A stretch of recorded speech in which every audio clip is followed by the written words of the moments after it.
Olá! Essa é a nossa devocional de número 52. Hoje vamos ler Romanos do capítulo 11, do 33 ao 36. Vamos à leitura.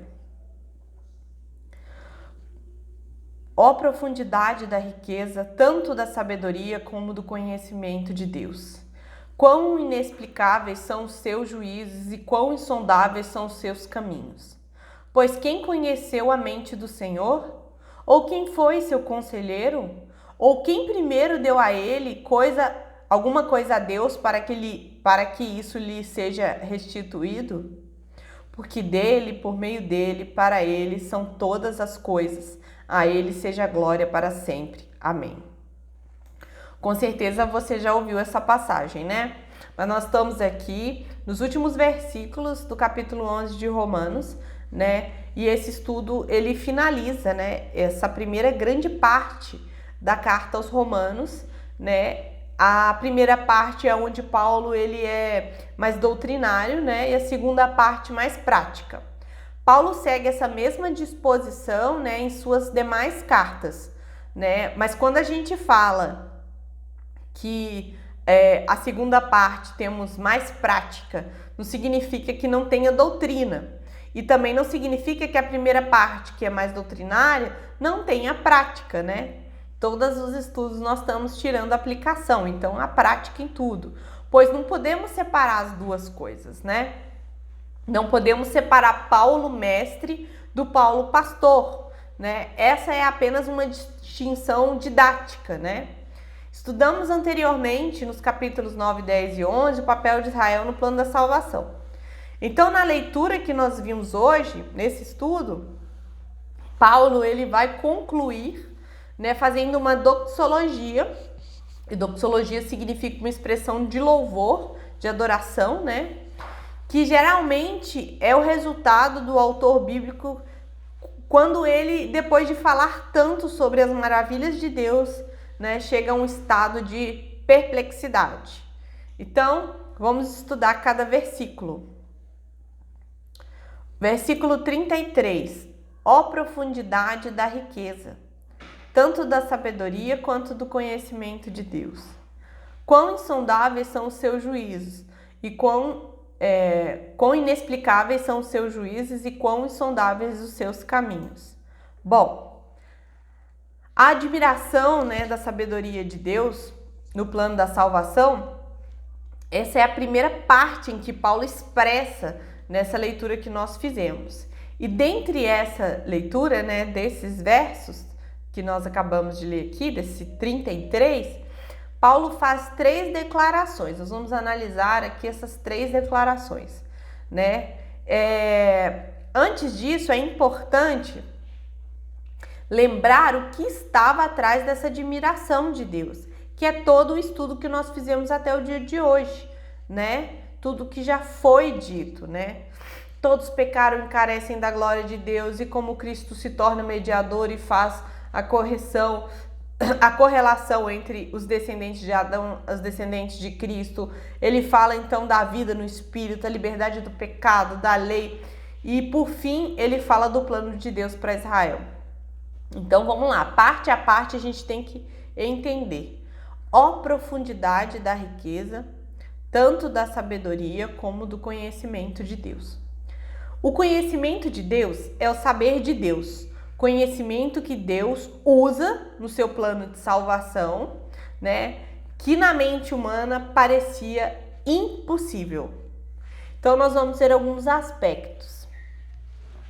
Como pode um Deus, né, um Deus se tornar plenamente homem sem deixar de ser Deus, né, para morrer na cruz pelos homens? Olha a profundidade da riqueza de Deus e do seu conhecimento. Tornar justos pecadores, né, sem deixar o pecado impune, sem se tornar injusto. Olha só que profundidade de riqueza, né, desse conhecimento, dessa sabedoria de Deus.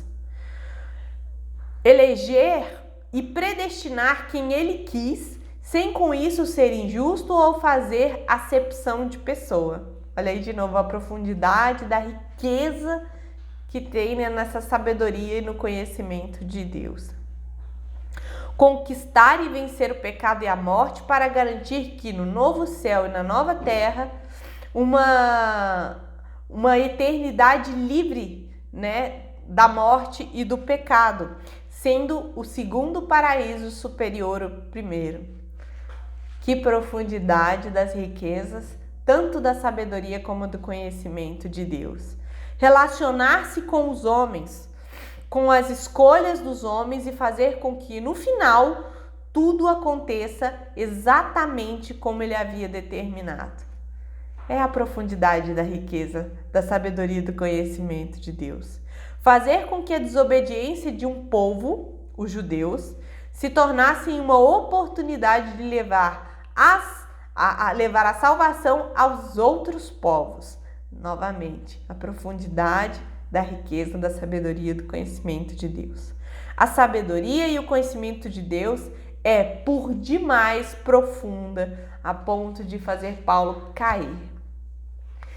Essa doxologia, né, essa adoração que Paulo faz, porque tudo que ele falou, aqui nós citamos várias coisas que Deus fez e que seria inimaginável ser concebida pela mente humana como solução para o pecado, como restauração para um povo, a rejeição de um, né, a oportunidade de outro.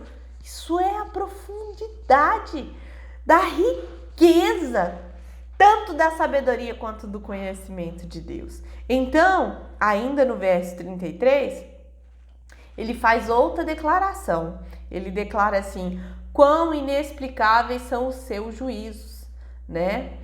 Essa segunda declaração de Paulo é que é impossível explicar, né? Quão insondáveis as decisões de Deus feitas na eternidade, né? Isso quer dizer impossível de entender, mesmo que a gente analisasse meticulosamente, a gente não conseguiria explicar, né, o juízo de Deus em cada ato seu da salvação. Como Deus consegue ser o autor, como Deus consegue não ser o autor do mal, mesmo tendo decretado a entrada do mal no mundo. A gente não entende, né, como Deus faz isso, mas é o que a Bíblia afirma. Isso ultrapassa a nossa compreensão, né? Que torna esse juízo de Deus inexplicável. Como entender a escolha de Deus em salvar homens e não salvar anjos? Ambos caíram. Como é que a gente entende, né, esse juízo de Deus ao escolher salvar pecadores em vez de justamente entregar a raça humana à condenação eterna? Que juízos é esse, né? Escolher um povo para si, né? Os descendentes de Abraão, quando poderia ter escolhido povos mais fortes, né? Poderia ter feito uma aliança em vez de Abraão com o faraó, sabe? Com o rei da Babilônia, né? Mas ele pegou um povo pastoreio, nome de pequeno, né? Para fazer seu povo, né? E que no processo da salvação, ele entregaria, quem é que consegue explicar isso? O próprio filho a uma morte lenta, dolorosa, cruel, em uma cruz e depois sepultá-lo. Quem é que imaginaria que Deus, quem que explica Deus fazendo dessa forma? Que decretou tudo sem tirar das suas criaturas morais, né, as suas responsabilidades, né? Quem pode entender o juízo de Deus? Quem pode explicar como ele determina fazer as coisas? Essa é a segunda declaração de Paulo, né? Quão inexplicáveis são os seus juízos. Então vamos à terceira declaração do verso 33. Né? Quão insondáveis são os seus caminhos. O homem é incapaz de identificar a ação de Deus na história. Por nós mesmos, nós não identificaríamos que aquela escolha de Abraão, né, para fazer um povo separado para Deus, significaria tanto né? E que era um agir de Deus. Nós não conseguimos entender por nós mesmos o agir de Deus. Quando Deus fez o pacto com Abraão,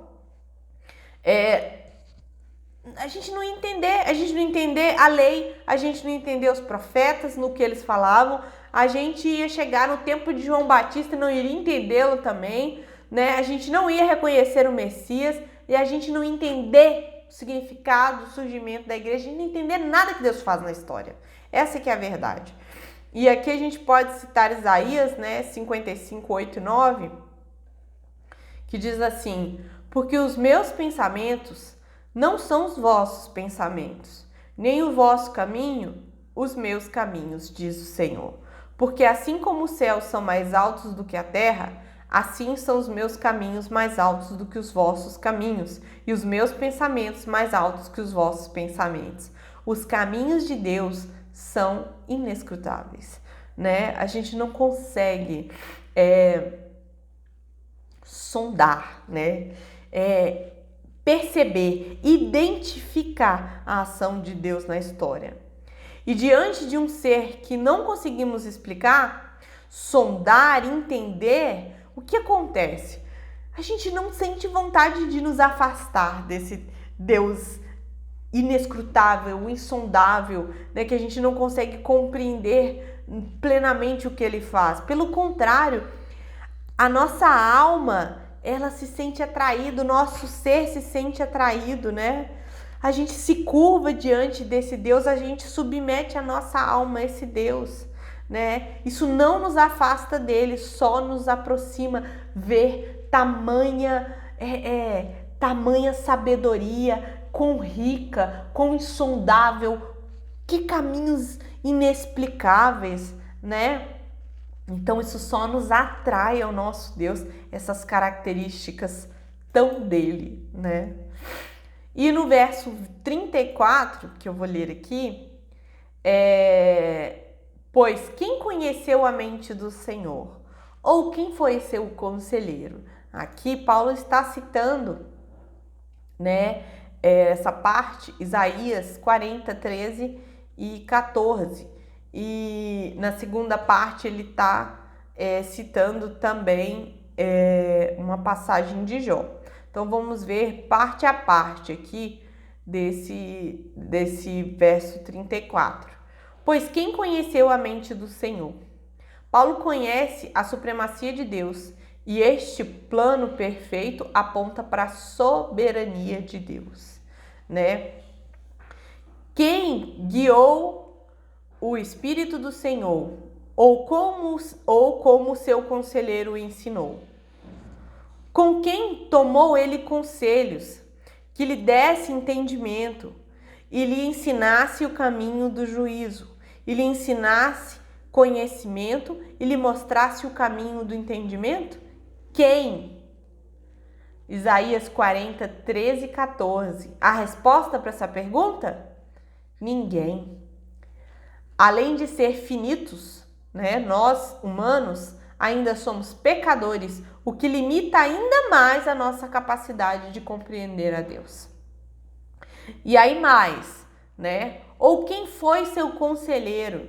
Que homem que estava ou que esteve na eternidade para dizer como Deus deveria fazer o mundo, como Deus deveria atuar na história da redenção, da salvação? Quem foi que estava lá? Não, Senhor, não faz desse jeito, não faz desse, porque esse aqui vai ser melhor. Quem é que foi? Quem é que estava, né, ali para ser conselheiro de Deus, né? E a resposta é a mesma anterior, ninguém. Ou a parte C, né, desse verso, né, nós já estamos aqui no 35, que está dizendo assim, vou ler novamente. Ou quem primeiro deu a ele alguma coisa a Deus para que isso lhe seja restituído? Né? Que criatura que fez algo a qual Deus, né, algo para Deus, para que ele tenha o direito de cobrar sua parte e seu direito? Deus colocou tudo em movimento, exclusivamente pelo seu poder criador, e tudo é dele, né? Tudo é de Deus. E aí ele faz uma referência a Jó 41:11, que diz assim: quem primeiro me deu, para que eu haja de retribuí-lo, pois o que está debaixo de todos, pois o que está debaixo de todos os céus é meu. A resposta, novamente, é ninguém, porque Deus fez todas as coisas, né? E aí nós vamos ver algo mais a fundo nesse aspecto, que está no verso 36. Porque dele, por meio dele, para ele são todas as coisas. Né? Eu vou ler até aqui porque essa parte aqui, né, é uma conclusão inevitável que Paulo chega, que é dar glória a Deus, né, e reconhecer a sua importância, né? Porque Deus merece glória diante de todos esses atributos e ações, né, de expressões de como ele é. Como estava lá, né, em Jó, que tudo debaixo do céu é de Deus, né? Absolutamente tudo. Aqui nós vemos um pouco além disso, né? Ele não só criou todas as coisas, como ele sustenta tudo que existe. E tudo que existe é para ele. A finalidade, o fim de todas as coisas que existe é para a glória de Deus, né? Tudo que já aconteceu na história, tudo que está acontecendo nos nossos tempos, tempos de pandemia, tempos de assolação, né? Tempos de muitas angústias e preocupações, tudo que acontece é para ele. E, portanto, a ele a glória para sempre, né? Então, assim, no final, depois de dizer tudo que Deus é, né? Tudo que Deus é, assim, expressar tanto acerca de Deus, todas essas conclusões, né? Que ele chega, né? Eu quero corrigir, Paulo não fala tudo que Deus é, mas com base em tudo que ele expressou acerca do plano de Deus, acerca da salvação, acerca de quem é ele, de que ele é digno, o que é dele, ele deve quem, né? Diante de tudo isso, a última frase: a ele seja glória para sempre. Amém. E isso é de mais profundo para as nossas vidas, né? Essa reação de Paulo deve ser a reação que nós temos diante da palavra de Deus. Se Deus não tivesse nos revelado o seu plano, jamais identificaríamos por nós mesmos. Não identificaríamos nos acontecimentos, né? Estou aqui na aplicação. Se Ele mesmo não nos tivesse revelado. Deus deu a Bíblia escrita pelos profetas e apóstolos e revelou os seus mistérios, como a gente viu no último estudo. Mas, mesmo assim, ainda existe um mistério que não foi revelado e não entendemos. E na meditação destas maravilhas, né, mesmo Deus não se revelou por completo, o que ele revelou já é suficiente para nós nos depararmos com o mesmo de Paulo, que é essa perplexidade, né, de que Deus é esse, né? E na medida dessas maravilhas de Deus que vemos, nós nos prostramos, nós nos impactamos, nós nos emocionamos verdadeiramente. Eu não resisti a esse estudo, não resisti. Que Deus é esse? Sabe? E não é porque tinha uma música de fundo, e não é porque eu estava num momento de sensibilidade, não. Não tem como reagir diferente diante de um Deus como esse. Sabe, que fez todas essas coisas, sabe, que poderia ter me condenado justamente porque era isso que eu merecia, mas ele usou de misericórdia e com a grande sabedoria, ele me justificou sem se tornar injusto. Ele resolveu um problema que ser humano nenhum pensaria. Ele não poupou seu próprio filho. É incrível é extraordinário, é magnífico. E isso nos impacta e deve nos impactar. Não é por indução emocional, né?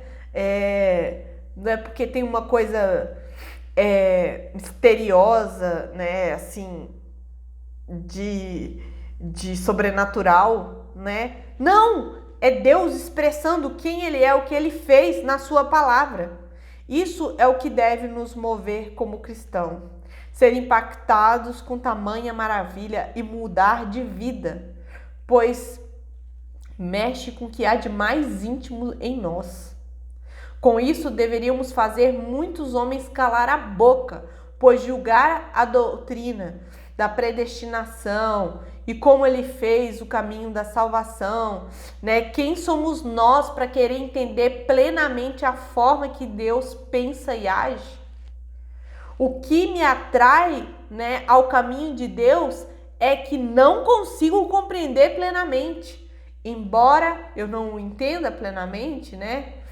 Ele tenha me dado a graça de entender o que Ele revelou nas Escrituras. Que possamos dar glória a Deus por isso. Que possamos exaltá-lo por isso. Porque Paulo falou assim, eu não estou terminando a carta, sabe, para pôr um hino de fundo. Não, eu tenho que parar aqui, diante do que eu expus até agora, e adorar o Senhor, porque é tão maravilhoso, porque eu tenho que parar aqui na carta, eu tenho que chegar nesse momento e tenho que expressar. E Paulo faz isso, né? Existem outras doxologias, né, em outras cartas. Essa aqui é uma das mais conhecidas, mas você entende que depois de estudar o que nós estudamos, que nós rejeitamos a Deus, né, judeus e gentios, sabe, que nós vivemos uma vida perversa, que a nossa inclinação é pro mal, sabe, que se não fosse a graça comum, esse mundo já estaria destruído.